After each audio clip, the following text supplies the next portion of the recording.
I was amazed, awed, to say the least. The entire scope of the movie was overpowering, and for most of the people of the world was completely baffling.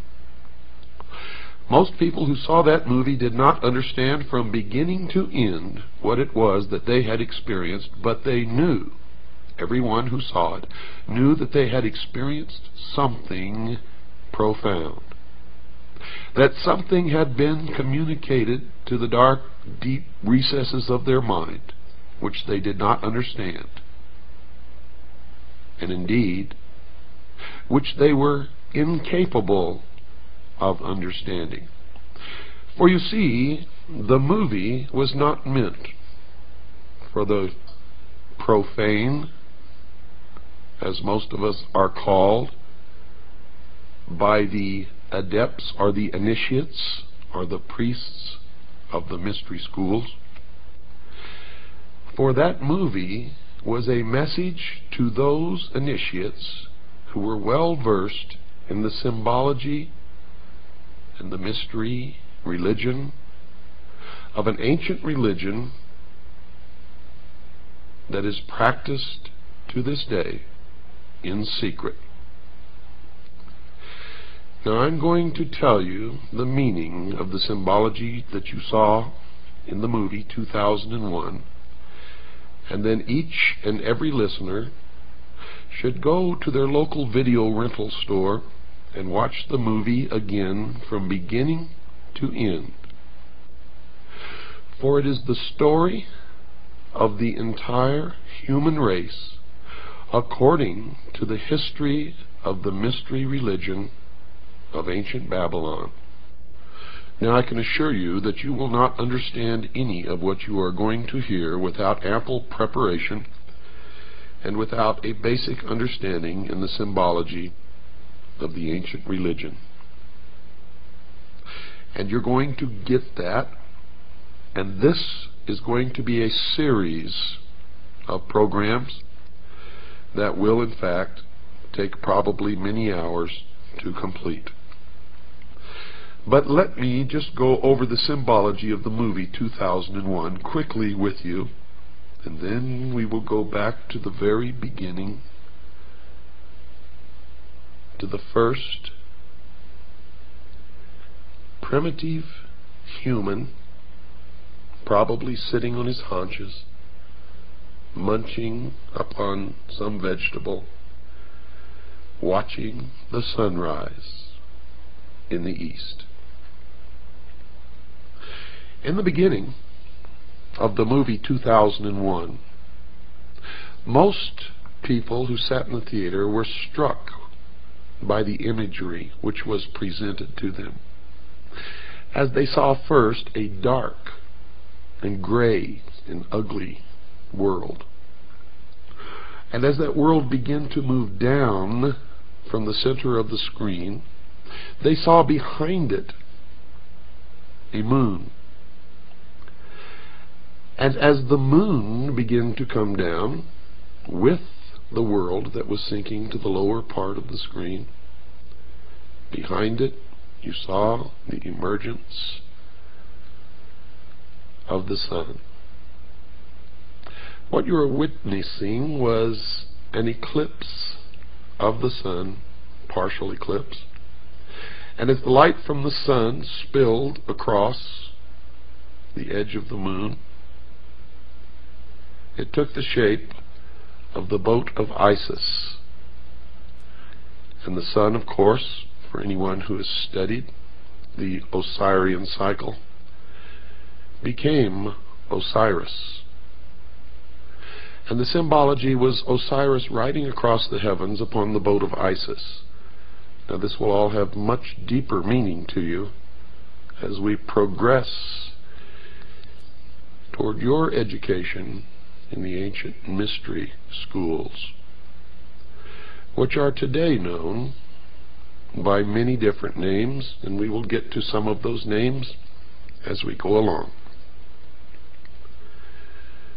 This signified, of course, the creation of the universe and of the world.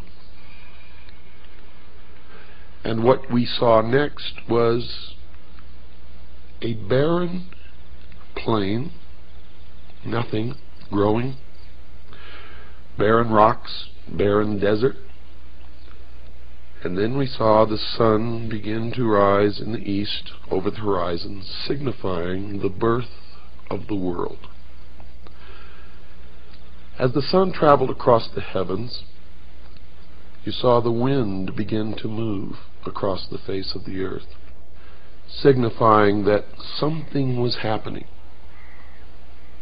Then as the sun began to reach its zenith on a prime longitude, we began to see shrubs, small green plants began to emerge. Now the sun traveling across the heavens did not, of course, signify a day. It signified an age. An age, dear listeners. As the sun sank deeper into the afternoon, we saw the emergence of animal life, birds. And we could hear the birds singing, and we could see the animals. And then we could see primitive man in the form of an ape, mingling amongst the animals, neither harming the other, living in a state of innocence. And you saw a man only eating plants and roots. And you saw that even when the animals and man were in competition for food, no one was injured or hurt, but there was a display of waving of arms and yelling and grunting until one or the other moved away. The significance of this was the age of innocence, when man lived in the Garden of Eden, innocent. With the animals, he was a vegetarian. And as the sun progressed farther toward the west, we saw man begin to retreat into the womb. For you see, the passage of the sun across the sky, from the time that it rose in the east, signifying the birth of the world, we saw that as it reached its zenith, its most powerful aspect in the heavens, life began to emerge, first in the form of plants and then animal life. And that the animals and early man lived in harmony together in a state of innocence.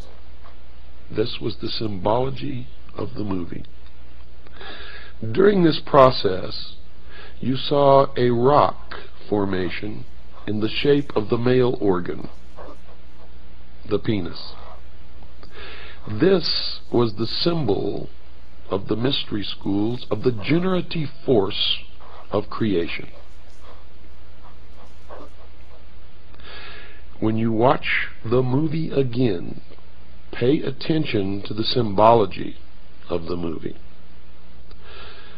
Now as the sun begins to sink even farther in the west, man and his little tribe goes to the water hole and confronts another group of primitive man, all in the form of the ape. And there's a confrontation.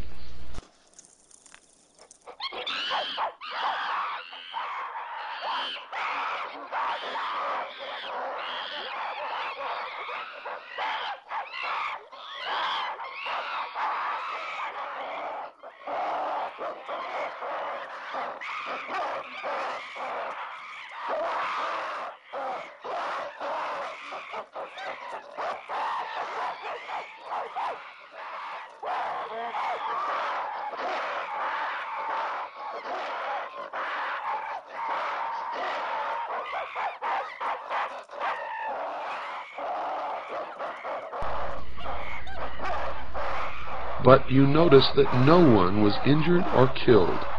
There was a lot of waving of arms, jumping up and down, grunting, screaming, and screeching, until the group that was at the watering hole and had already quenched their thirst moved away, and then the new group moved in.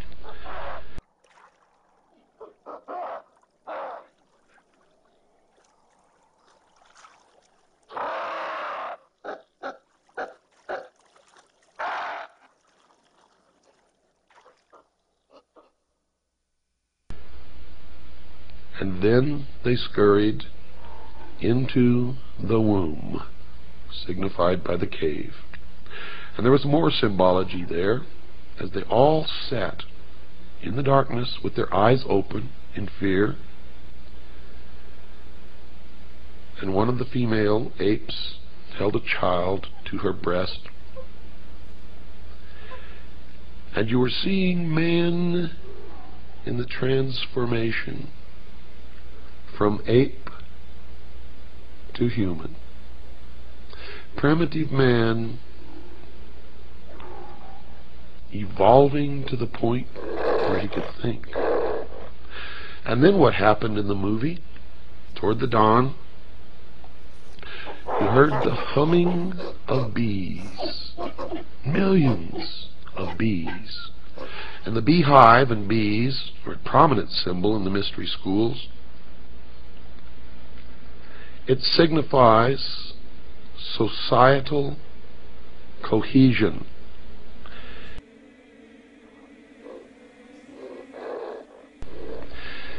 And as the sun again began to rise up in the east, signifying the dawn of the new man, the audience beheld an obelisk, a monolith. In front of the cave are the womb from which the apes emerged, and it appeared that the humming of the bees was emanating from this block of stone. Now notice I said three words: monolith, obelisk, and stone.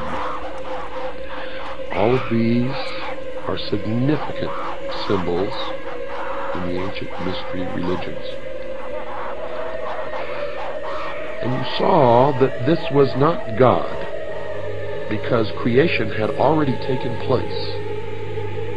The world had been created. Plants and animals had been created, and primitive man existed on the earth before this monolith, this obelisk, this stone ever made its appearance. It is also known as the stone that you saw earlier, the generative force, or the penis. Now don't get all confused by this terminology. It will begin to make sense to you as we go along. It took me many years of study to understand what I am now imparting to you.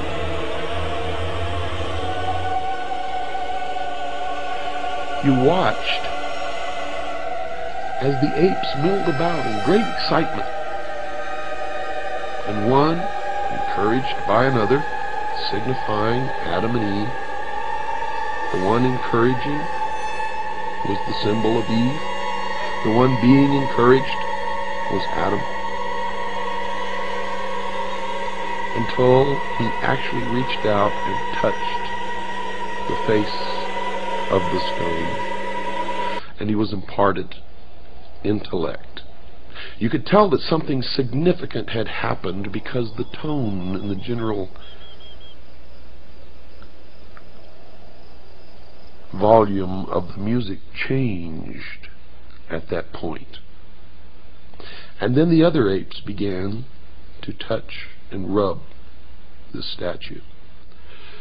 Now, most people that I knew attributed what happened to some extraterrestrial force. And they were receiving the exoteric interpretation, or that which is meant for the profane. Those who are not illumined and cannot understand what it is